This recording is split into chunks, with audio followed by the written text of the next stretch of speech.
14, against finger equalization.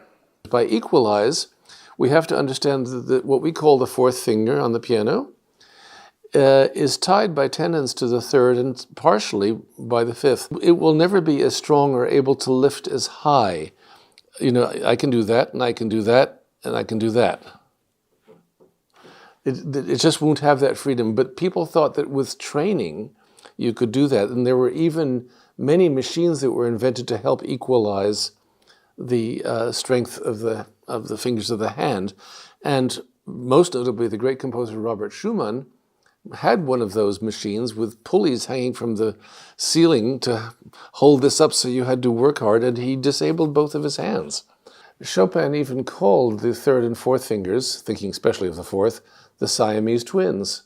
And he made no effort to unconjoin the conjoined twins. He just accepted it and used it. And of course, his way has won out because it's the only way you can possibly do it. By the time you get to Brahms and Rachmaninoff, everybody understood that. He showed the way. The first etude of Chopin, which is like a regular arpeggio, except it's over a scale of a tenth.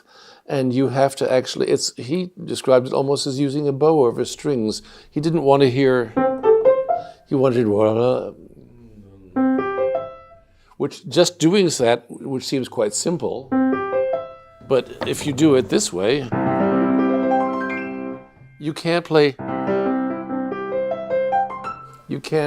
the piano. You actually have to use all of the joints of the wrist in all of their directions.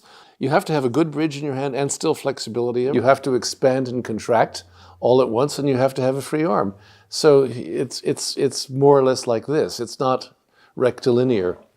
As a matter of fact, many people say to me, because I have very large hands, that, well, of course, I can't play the first etude because my hands isn't big enough. But I've known pianists that have quite small hands who play it brilliantly because they understand what Chopin has shown us.